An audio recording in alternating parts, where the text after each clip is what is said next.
Hi everyone, welcome back to my channel. Name is Anand. ఫైనల్గా YouTube నుంచి నా first payment అయితే వచ్చింది. ఎప్పుడు వచ్చింది, ఎంత వచ్చింది, ఎలా వచ్చింది అనేది ఈ వీడియో ఫుల్గా ఎక్స్ప్లెయిన్ చేస్తాను. మీరేమైనా ఫస్ట్ టైం నా యూట్యూబ్ ఛానల్ చూస్తుంటే please like, share and subscribe. మొత్తానికైతే నేను సాధించానండి యూట్యూబ్ నుంచి ఫస్ట్ పేమెంట్. ఎంతో మంది యూట్యూబర్ని చూసి ఇన్స్పిరేషన్గా తీసుకొని నేను కూడా ఒక యూట్యూబ్ ఛానల్ పెట్టాను. యూట్యూబ్ ఛానల్ పెట్టి ఫస్ట్ శాలరీ తీసుకున్నా. అది ఎంత సంతోషంగా ఉందంటే చెప్పలేను. ప్రతి ఒక్క యూట్యూబరు వాళ్ళ ఛానల్ స్టార్ట్ చేసినాక ఫస్ట్ పేమెంట్ తీసుకొని వీడియో చేసినప్పుడల్లా, నేను వాళ్ళ వీడియోస్ వాచ్ చేసినప్పుడల్లా నాకు అనిపించేది, యూట్యూబ్ నుంచి పేమెంట్ నేను ఎప్పుడు తీసుకుంటాను, నా ఛానల్ పెడితే జనాలు చూస్తారా చూడరా, ఆడియన్స్ వస్తారా, సబ్స్క్రైబర్స్ వస్తారా లేదా అని చాలా డౌట్ ఉండే. కాకుంటే నా ప్రీవియస్ వీడియోలో ఎక్స్ప్లెయిన్ చేసినట్టు ఒక వీడియోస్ చూశాను, షార్ట్స్ వీడియోస్. ఆ షార్ట్ వీడియోస్ని ఇన్స్పిరేషన్గా తీసుకొని నేను కూడా చాలా వీడియోస్ షార్ట్స్ పోస్ట్ చేశాను. ఆ షార్ట్స్ వల్లే నాకు మానిటైజేషన్ అయింది. ఆ షార్ట్స్ వల్లే నాకు ఇవాళ ఈ పేమెంట్ వచ్చింది. పేమెంట్ అయితే లాస్ట్ వీకే వచ్చింది. కొంచెం టైం దొరకలేదు వీడియో చేసేకి, సో అంతవల్ల కొంచెం లేట్ అయింది ఈ వీడియో. బ్యాంకులో నుంచి తీసుకున్న ప్రాసెస్ కొంచెం లేట్ అయిందండి. మీరేమైనా మీ యూట్యూబ్ ఛానల్కి పేమెంట్ మెథడ్ అప్డేట్ చేసేటప్పుడు మీరు ఏదైనా ప్రైవేట్ బ్యాంక్ ఇస్తే బెస్ట్. మీరు ఏదైనా ప్రైవేట్ బ్యాంక్ డీటెయిల్స్ ఇస్తే బెస్ట్. ఎందుకంటే ఈ గవర్నమెంట్ బ్యాంకులో కొంచెం టైం పట్టుద్ది. నాకు వచ్చింది తక్కువ పేమెంటే కావచ్చు, కాకుంటే అది రీచ్ అవ్వడానికి నాకు ఆల్మోస్ట్ 1.5 month పట్టింది. 1.5 month. సో వాళ్ళు పేమెంట్ క్యాలిక్యులేట్ చేసేది వచ్చి 21st నుంచి 26th. ఆ 21st నుంచి 26th లోపలే మనకి ఆ టార్గెట్ అనేది కంప్లీట్ అవ్వాలి. లేకుంటే అది పోస్ట్ పోన్ అయ్యి నెక్స్ట్ మంత్కి వస్తుంది. సో నాది కొంచెం సెకండ్ పేమెంట్కి కొంచెం టార్గెట్ అదే రీచ్ కొంచెం లేట్ అయింది. సో దానివల్ల నాకు April 21st నుంచి April 26th సెకండ్ పేమెంట్ అనేది వస్తుంది. మీకు పేమెంట్ డీటెయిల్స్ అంతా ఈ వీడియో లాస్ట్లో మీకు క్లియర్గా అది స్క్రీన్ షాట్ పెట్టి మీకు క్లియర్గా చూపిస్తాను. సో మీరు నా ఛానల్ని చూస్తున్నారు కదా, మీరు కూడా ఇదే విధంగా చేసి యూట్యూబ్లో నాలాగే మీరు కూడా ఈ అమౌంట్ని సంపాదించవచ్చు.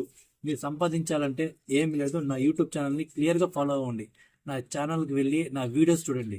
ఫస్ట్ ఎలా పెట్టాను, ఫస్ట్ ఏ వీడియో నుంచి స్టార్ట్ చేశానో అలాగే మీరు కూడా అలాగే స్టార్ట్ చేస్తేనే మానిటైజేషన్ అవుతుంది. మీరు అలా కాకుండా డైరెక్ట్గా ఇప్పుడు నేను పెట్టే వీడియోస్ లాగా పెట్టుకొని పోతుంటే మీకు మానిటైజేషన్ అయ్యే ఛాన్స్ అయితే ఉండదు. సో దీని దృష్టిలో పెట్టుకుని చాలా మంది నాకు కమెంట్ కూడా చేశారు, అన్న నా ఛానల్ ఇలా రీయూస్ కంటెంట్ వచ్చింది అని. వాళ్ళ ఛానల్ వెళ్ళి చెక్ చేశాను. కాకుంటే వాళ్ళు వేరే సోర్సెస్ నుంచి, అదే ఇన్స్టాగ్రామ్ లేదా వాళ్ళు పెట్టిన వేరే పొలిటికల్స్ వింటారు కదా ఆ హీరోలు మాట్లాడేది, సో వాళ్ళు పెట్టి సో అలాంటి వీడియోస్ని షార్ట్స్గా మార్చి పెట్టారు. వాళ్ళు అవి డిలీట్ చేయకుండా మానిటైజేషన్కి అప్లోడ్ చేశారు. సో వాళ్ళంతా రీయూస్ కంటెంట్ అనే పడింది. మీరు స్టార్టింగ్లో మీ కంటెంట్ అనే పెట్టాలి. అది షార్ట్స్ అయినా సరే, లాంగ్ వీడియోస్ అయినా సరే, మీరు అయినంత షార్ట్స్ పెట్టండి. షార్ట్స్కి జల్దీ మానిటైజేషన్ అయ్యే ఛాన్స్ ఉంటుంది. ఎందుకంటే లాంగ్ వీడియోస్ అయితే కొంచెం రీచ్ కొంచెం కష్టంగా ఉంటుంది. షార్ట్స్ అయితే మినిమం 500 to 1000 వ్యూస్ పక్కా వెళ్తుంది అందరికీ. సో మీరు ఫస్ట్ మీ ఓన్ కంటెంట్తోనే ట్రై చేయండి. ఓన్ కంటెంట్ పెట్టే తర్వాత మీరు అప్లై చేయండి. ఎందుకంటే చాలామంది చెప్పాను కదా ఇంతకుముందే, సో ఆ కేటగిరీకి మీరు కూడా వెళ్ళొద్దు. నా ఛానల్ని క్లియర్గా చూడండి.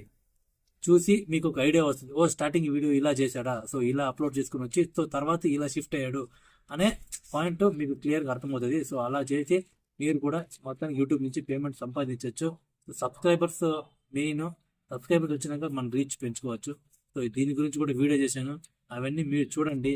నాలాగే మీరు కూడా మానిటైజేషన్ సాధించి యూట్యూబ్ నుంచి ఫస్ట్ పేమెంట్ తీసుకోండి. నాకు మొత్తానికి యూట్యూబ్ నుంచి ఫస్ట్ పేమెంట్ వచ్చి ఆల్మోస్ట్ 1.5 month చెప్పాను కదా, 1.5 monthకే నాకు యూట్యూబ్లో పడింది. కాకుంటే పేమెంట్ వచ్చేది 21st నుంచి 26th లోపల పడుతుంది కాబట్టి 5 days అయింది.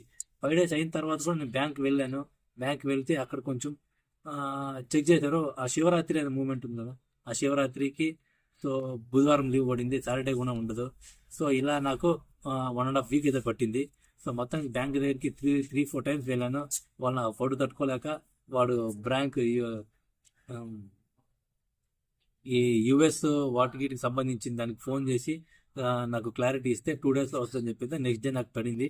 సో నెక్స్ట్ డే పడిన తర్వాత కొంచెం లేట్ అయింది వీడియో చేసేకి. మొత్తానికి ఈరోజు అయితే పోస్ట్ చేస్తున్నాను వీడియో. మీరు చూడండి. మీరు కూడా నాలాగే సబ్స్క్రైబర్ని పెంచుకొని మానిటైజేషన్కి అప్లై చేయండి. అప్లై చేసే ముందు ప్లీజ్ నా ఛానల్ ఒకసారి చూసుకొని దాని తర్వాత మీరు ఏమైనా రీయూస్ కంటెంట్ వేరే ఇన్స్టాగ్రామ్ వాటిలో ఇట్లా పోస్ట్ చేసి ఎంత తీసి డిలీట్ చేసి మీ ఓన్ కంటెంట్ సో తర్వాత మానిటైజేషన్ అప్లై చేసుకోండి. ఓకే, ఫైనల్గా నాకు యూట్యూబ్ నుంచి ఎంత వచ్చిందంటే పేమెంట్, అది చెప్పొచ్చో లేదో నాకు తెలీదు, కానీ నేను ఏమైనా కానీ నేనే చెప్తున్నాను. సో నాకు మొత్తానికి $124 వచ్చిందండి. $124లో $2 వచ్చి ట్యాక్స్కి వాటికి కట్ అయ్యి నాకు $122 అయితే వచ్చింది. $122 లెక్కేసుకొని మీరు తెలుసుకోండి ఎంత వచ్చింది అనేది. ఎంత వచ్చింది, ఎక్కువ రాలేదు తక్కువ వచ్చింది అనే నాకేం డిసప్పాయింట్మెంట్ లేదు, ఎందుకంటే నేను పెట్టిన కంటెంట్కి నాకు వర్త్ ఈ పేమెంట్ అనేది. సో మొత్తానికి చెప్పాను కదండి నా యూట్యూబ్ నుంచి ఎంత ఇన్కమ్ వచ్చిందని. లాస్ట్ స్క్రీన్ షాట్ కూడా పెడతాను చూడండి.